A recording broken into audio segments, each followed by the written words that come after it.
Welcome everyone to the Master Box, where today we have not a Squire Joust Tournament, but the tournament from the former. Yeah, I know it's all changed up now from the former Steel Division clan.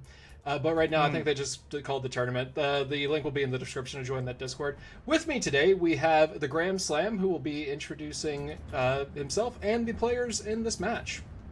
Yeah, my name is the Graham Slam. If anybody didn't know or recognize this American voice here, that's me. On the left-hand side here on Hiroshima, we have Jimster playing as 20th Panzer, and then on the right here in the red, we have Ftunk. I want to say Funk, but yeah, Funk right here on the right is playing 3rd Canadian. Both are Maverick, a nice little mirror matchup, and both of them for getting a transport in the back line. Oh shit! Yeah. Oh, but the 17-pounder is so much more important than a random Panzer. Yeah, not that I think he really needs a 17-pounder for over here, like at least immediately. But yeah, it is really funny. We do see those stack hounds opening up here on this German 76 mil, which is actually one of the best like anti-tank pieces in the game because of that radio. It's actually a really sexy piece. You don't want to just auto lose it, but that's exactly what's going to happen. Yeah, I think the people, if you don't understand the importance of radio, learn it. It is so important to have accurate artillery fire, especially as the Germans with your mortar half tracks. Yeah, absolutely. It's having that radio piece on a really cheap that radio attached to a really cheap anti-vehicle weaponry is super nice and something the Germans kind of have. That we do see here, Funk opening up with 2 recon planes along with a Spitfire. Very heavy air investment here in the opening minutes. His 17-pounder is still on tea time currently as his Canadian boys kind of go active around the map. Though we do see Staghounds starting to go down, especially in the middle where there's a large German armored force here, probably looking to make some magic happen. Yeah, the fact that Jimster is currently bringing in 4 pieces of armor to Funk's. Yeah, I see what you mean by the name. It's just like hard to say. Funk. His 1 DD is now fighting up against 4 pieces of German armor, but then again, that 100 mil frontal armor should protect him at least from that support Panzer IV. Well, he actually turned off the APCR on his Panzer L, which is really weird. Typically with the Panzer L against the Sherman, you want the APCR on because the bounce chance, even at like close range with that 100 mil, is pretty high. Yep. Like, you typically want your APCR so you know you're getting a pin and maybe getting a crit. Though we do see there is a Panzer IV and a T-34. But I would definitely have that APCR. I think that's a mistake there by Jimster. Ooh, and we have the other FK-288 just engaging. Oh. Yeah, trying to get a shot here. It's going to get bounced. That's what I'm saying. Like the Sherman at CQC with that 100 millimeters of frontal armor here, she's kind of a Chad. T-34 does get pinned, so it's something to take into account. But they do end up getting the kill with the numerical superiority, and we should see. I would if I was Jimster, strong push middle right now. Yeah, no, like, right now, we are seeing him completely overwhelm the center with armor. I mean, the fact that he has 1 Panzergren, he doesn't know what's actually there, so I can understand why he's being a little bit, like, hesitant about pushing. He's got Flammenwerfer in the back. He's got the little recon Jeep thing that I've never seen someone bring out before. Like, I mean, there's stuff here to probe forward. And also, like, big thing, Funk caught out a Bofors off the start. That's a pretty heavy investment into support, into supporting firepower that if planes aren't bought, it's going to have 0 impact. I agree. And so right now, from Funk, we have 2 Atlasters, which is what, like 20 points or something like that? Oh, 30 points. And then we have the Spitfire, which is like maybe... yeah, 30 altogether. Yeah, 30 altogether, and then like maybe 110 to 130 points for the Spitfire, and then the support weapon of the Bofors.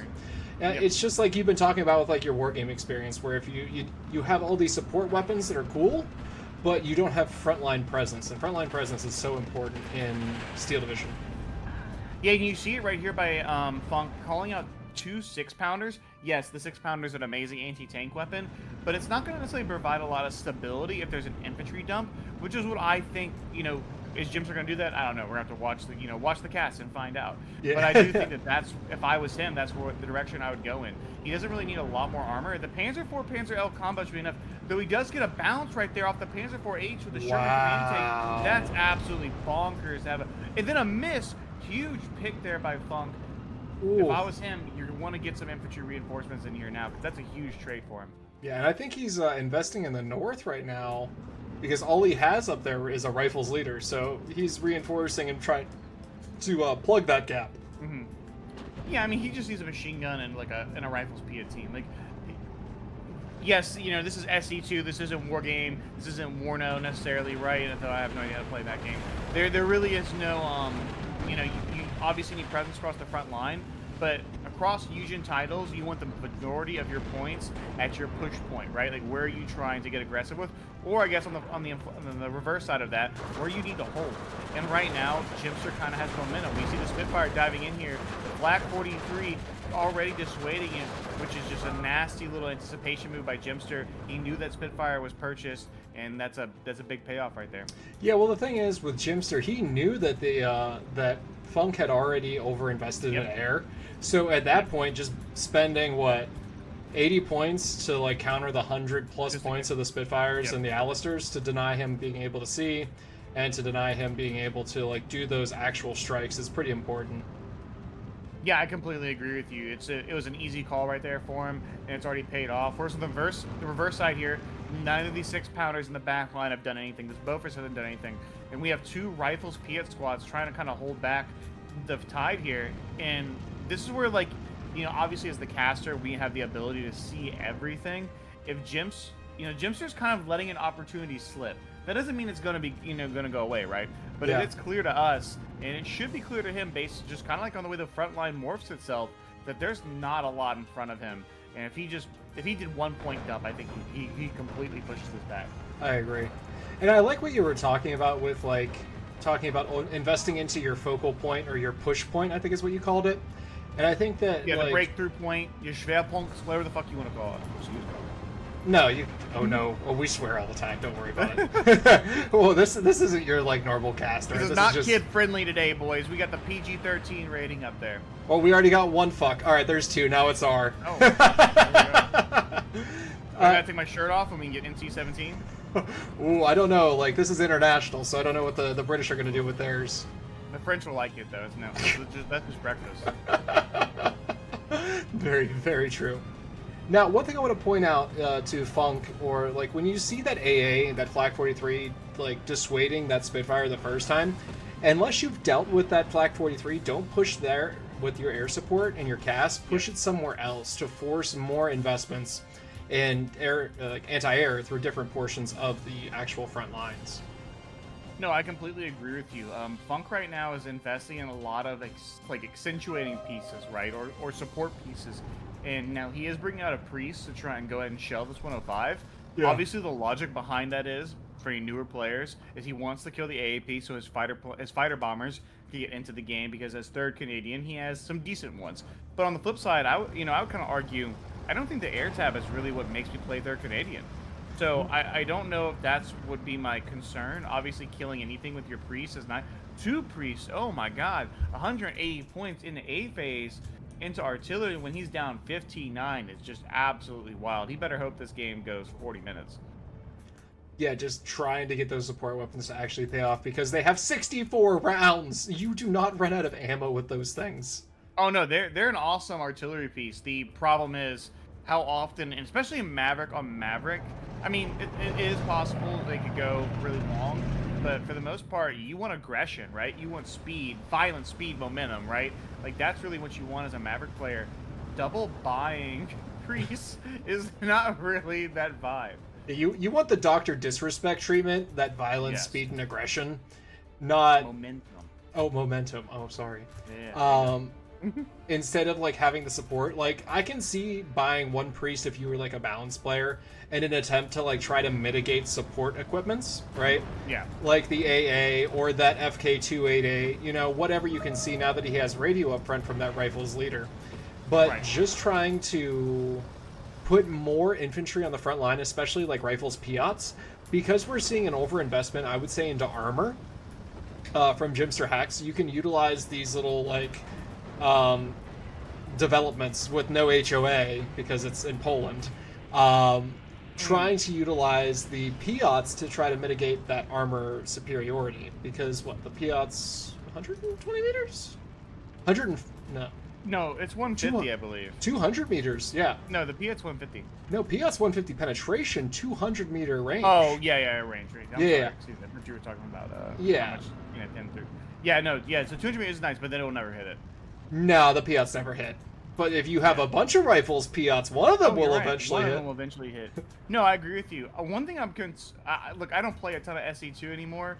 I've been on a different Eugen grind the past couple weeks, but I do not get the obsession by both players with the recon plane. Like I really, I don't get it. So That's a unit I've almost never utilized unless it's like a, like Ftunk, which has the SU-6, right? That's a great recon plane. Roselsprung, which has the Croatian, I forget what the bomber is, right? But it has a bomber that serves as a recon plane. Yeah. Even which of the new ones gets a jet recon plane? That's viable. Oh, goes vroom vroom. Yeah, no, it's like the angry hairdryer recon plane. Right, absolutely. But I think with the AA changes, and they've always been weak to fighter planes, I would, or the Arados, and if you play Strausswitz, those are kind of cool. Like the yeah, the ARs like from 11th SS also are really cool. Yeah. I was gonna say the float planes that you get with Strausswitz, you get those have they're like 50 points I think per pop. Oh yeah, and then you have the Dunkirk ones with their 20 mils just as CAS, because why not? Yeah. Right, and I think that's a viable but we just what do we pick out of the 100 plus divisions? We named 6. So I think that's where I'd kind of wonder how much value is either player getting from them, and I don't think I don't think either of them really gain anything. We did see some bombs go off up in the north there towards the rifle leader. Yeah. And guess what? The rifle leader's still alive.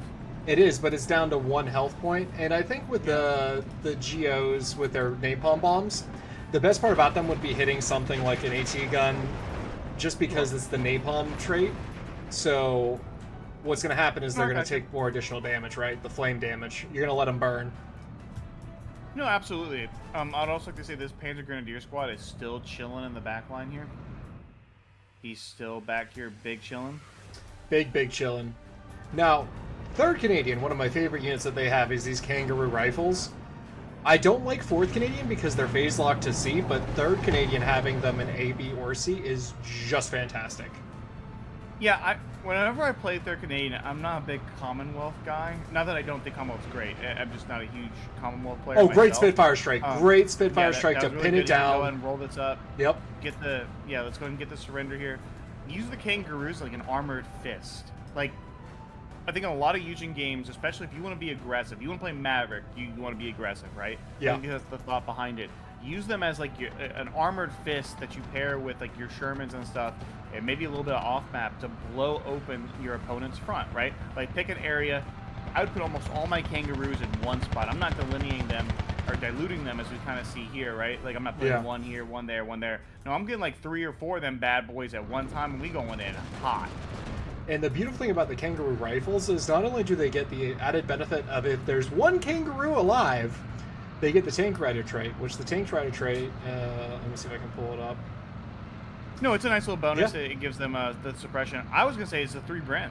Yeah, 3 Brens and the Piat, and being a chunky 15-man squad, and 4 Stens. Like, it's a close combat squad in all things except for, like, there's no Molotovs, flames, or grenades, It's just... Kangaroo rifles are proof that Dadbot is back on the menu, boys. Chunky. Everyone likes it chunky. Again, I'm loving these Spitfire strikes down south, right? And that's just because it's forcing these more elite, like more CQC troops and taking more suppression so the Kangaroo rifles or the rifles Piat can push forward. Because even the rifles Piat have 2 Brens. So they might not be the best, but they're still worth using, Yeah, and in the meantime, Jimster, instead of, I think, doubling down on frontline units to get himself this continued double tick, he's kind of played into Funk's hands here by getting more support equipment. He's getting, he has an SK-18 up, he has a mortar up, he has a Verframen up, he's buying a battery Fuhrer for his SK-18. Like, I don't People do that? What? I've never even seen that my entire life. That's an extra infantry leader. I don't care how many times Eugen tries to nerf that unit. That is going, he's straight to the front, bro. My infantry serves universally. There ain't no discrimination. Exactly, and it's a chunky squad. It's a 10-man leader squad. I don't care if it's 40 points. He's to the front. 50. Oh, it's 50 now, yeah. Yeah, they're all 50. But still, that's a 10-man leader squad with radio. To the front. Bye-bye. You're going right up there. Hope you take all your cars and your one little MP40 and go sit there in a house and guide my troops to victory. And and we see that. I really think that if he was aggressive here in the middle, and I've said this a couple times over the past 10 minutes, he could break this game open. This game could be over in 5 minutes. Now, to be fair, to his own credit, this game could be over in 7.5. So we'll see. Oh, and this the captured IS-2 is coming out. The Stalin is getting why? Hot. What? I like it. Hot. I'm about it. Hot, yes, but like, that's like, what? We build decks off sex appeal here. That's really what matters. It doesn't matter how practical it is. It doesn't matter if you wasted a 3-point slot in the tank tab that you could have used for like another plane and an artillery piece. We build off sex appeal, and the captured IS-2, the Boita Stalin, is the literal definition of ST2 sex appeal. It kind of is, and it's also kind of funny that the Boita Stalin is better than the actual IS-2 in the Soviet divisions. It's insane. Yeah, it's wild. It has more ammo. It's literal German bias right there, straight from Eugen. De Gaulle is rolling in his grave that they would do something so blatant that's pro-Germany from a French company. Outrage. But at the same time, the Boita Stalin and the IS-2 both suffer from that horrible 35% accuracy. But that's a lie because Eugen always lets the Stalins hit on the first or second round. Yeah, every time you need them to miss, they're going to hit you. Exactly. But we do see here where the SK-18s is going to have a hard time in counter battery because they're fighting against a self-propelled gun. Like, at the end of the day, that's going to be difficult. Oh, one of the priests died to the Werfrahmen. It did, yeah. Yeah, so that's actually a really nice counter battery pick, and we do see 2 of them coming out. But the SK-18 is not the Werfrahmen, which has some tractability, though. She is opening up right now. On the crossroads. Trying to snipe something here. It might get the Kangaroo rifle. It's gonna get the Kangaroo rifles. Jesus. Oh my god. I will say, I love how the suppression got nerfed. Or not suppression, but the fallback. Fallback nor? Yeah. Shit dies now, and it is glorious. Yeah, absolutely. No, it is definitely a beneficial change that Eugen did here for SC2. We do see down south there's a clump of Sturm Pioneers and a Panzergrenadier still holding on to the flag there on the southern position. Yeah. But I think that Ftunk is just going to try and brute force his way through here and reclaim that, which should be a sign that, you know, Jimster, that southern position's probably over. He needs to start focusing somewhere else. A big thing, I guess, to his benefit is there's not a lot Sherman that 3 can just really killed the kill that T-34. Ooh. Yeah, it is nice. Actually, I could just call CQC, baby. I'd bring her in. Let's go. Get some Panzergrins in front of it, and let's start popping some Shermans like it's candy. Wait, the 17-pounders can kill it. It's 170 versus 160, so there is a chance. Yeah, but if you engage at max range, the odds of it killing her are really slight. Well, you're about to eat those words because that Boita Stalin is coming into range of that 17-pounder up in north. I know. And it's a side shot. It's a different story. Oh, missed. Oh, it missed though. It missed his first shot right here. The Boita Stalin now has eyes on. We're about to watch it. They're throwing down max range here essentially. Bounce. Yeah. 2 HP already off the 17-pounder. Now the 17-pounder is going to get in multiple shots in between the reload of the Stalin. Miss. But a miss there. And every time that Stalin hits, not only is it going to take HP, it's going to add suppression there, which is going to affect accuracy. Yep. And then a bounce. I mean, I'd go back in. The odds of that 17-pounder killing that Stalin from front at max range is really, really low. It's probably like there's somebody in the comments who could tell us. But it's probably like a 20% pin chance. Maybe like it might be 10. Ooh, that is max fair. range at only 10 with only 10 more penetration. It might be like a 10. Well, I'll tell you what's not 10. That Panzer III-N just got absolutely wrecked there by the Sherman 3. But the Panzer Shrek getting the snipe on the Sherman 3 leader, put him in the building. Micro him, put him in the building. There we go. There we go. Run! That's hot Run, right Ftunk! Another shot right there. 2 Shermans go down. Huge trade right there for Jimster. That is a huge trade, and that Panzer Shrek's about to get a Kangaroo too, isn't it? Oh! Get it. Yep. We live for the Panzer Shrek micro here. That Panzer Shrek single-handedly destroyed the entire push from Ftunk in that center town. Yeah, Ftunk taking a big L right there. That's just a massive swing right there for Jimster, especially as the British Air Force or Canadian Air Force is trying to make its presence felt. But okay, second bombing run was a lot better. Though all he's going to need is probably one more AAPs, kind of a little bit behind that, and then these Spitfires are pretty much done. Oh, except for the Priest DD that's hitting that little trying to hit him. Yeah. Yeah, the Priests are definitely focusing down the AA pieces. Where are all these assault pioneers? Why does he need this? What is going on with Ftunk down south? What are we doing? He's already This won is it. a No, lot. no, push it up, push him into the town, push him into the town. Yeah, Funk. he's already won this. He doesn't. Is he going across the little valley here? Up and over. Up and over, like for real, right over the hill. I don't know, because I don't. This is way too much. This is the textbook definition. Take a picture, screenshot it, post it in whatever Discord you want to. This is an overcommitment, unless he is just gonna yeet this shit into the middle or down south in a mad rat like dash. And now what he's talking about with that overinvestment is like having all these like I'm not a fan of the Lloyd carrier, though. I'm looking now and it's a 0-point unit with 15 like frontal armor, so you can push it into like yeah, it's too slow, but you can push it into like the infantry if they don't have any AT, trying to get in like a little bit closer. But what he's talking about that overinvestment is if you're Ftunk right now, let's look here. So you've now captured what we see as the south completely, and you understand that there's a lot of support weapons across the way, so you're probably not going to be able to push across. So rather than continue to dump investments into the south now that you've won it, try to set up these support equipment just like the 17-pounder and the pre-CD here, and then push in with the rest of your points. Just dump it into the central town, just like we're seeing Jimster hacks do with these Panzer 3s and Panzer 4s. Trying to get that overwhelming, like, you know, firepower. And what you'll notice is that your points will actually pay off, and you're going to stop that bleed, or attempt to, right? Because you've already reestablished the 0 point. Because now everything is back to the natural starting positions for the flags that it should be, except for the center town. And this is going to be a mav-on-mav grind, so... Also, big thing I would say, do not put your 105s next to the road. You kind of like any kind of good counter battery fire here in the SK-18 is going to cause Jimster's entire main reinforcement road, because only one road. You can't go down the other road really. It's going to complete jeopardy. It's lucky right now that these priests aren't shelling it. Yeah. One thing I will say about that is it happens in 10v10s a lot, and you just have to like individually ping the things and be like, don't fire from the reinforcement road, because then eventually you'll see like a pile of infantry that people have forgotten about. Jimster's going to go ahead and do a massive point investment into the south once again. I would be honest, I would never recommend this for most players. If you've lost, yes, you want to push forward aggressively in the beginning on Harushaya and take that force, absolutely. Yep. But once you lose it, there's really never any point in going back into it. Now watch me eat my words and this works out successfully, but it really isn't ever worth it.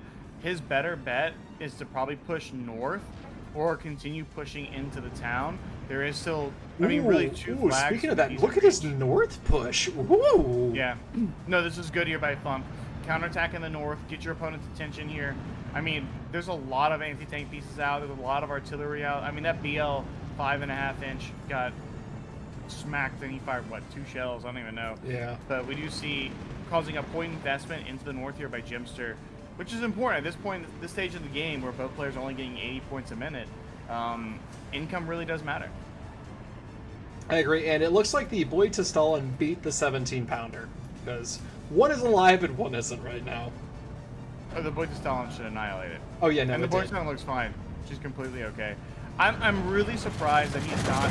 Jimster is basically acted kind of like a toddler here with his food, and just kind of picked it and played around with it on the plate the whole time here in the middle, because my man Jimster could have absolutely wiped these Canadians right out of this town.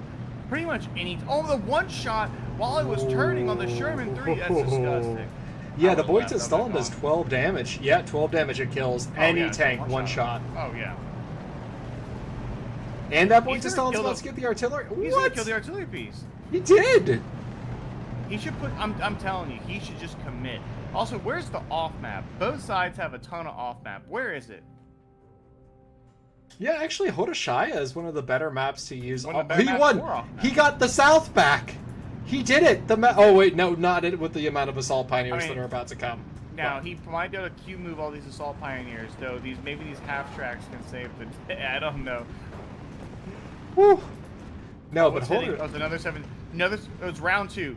17-pounder versus Stalin. The Stalin is a little up here, so there's a higher chance of pin, but still, just nothing bounces. It's at 1750. It's bouncing. It's going back. It's direct facing. It jiggling.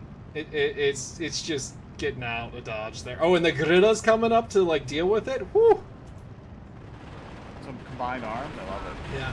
We do see down south the Assault Pioneers versus Pioneer battle is going on. Micro of the infantry units here will be very important. I would really like these Kangaroo rifles to have been closer to support with their pits against these half tracks, because those can be really annoying to both field engineers and Assault Pioneers. But we're going to see it here. It hit! First shot. It hit with the first one. That's huge. You never see that again. Go play the lotto this weekend. You hear that, Funk? Play the lotto. Get a scratch off. Get something, because that Piat actually did something. But I agree. Jimster had, like, with being the Mav on Mav, you should understand that you've traded a little bit better, especially having that Buita Stalin push up, Merca Sherman, killed the artillery piece, and you can see you have all these units here. Like, be a little aggressive. Oh my god, 17-pounder penetration. Huge. Huge. I'll tell you this.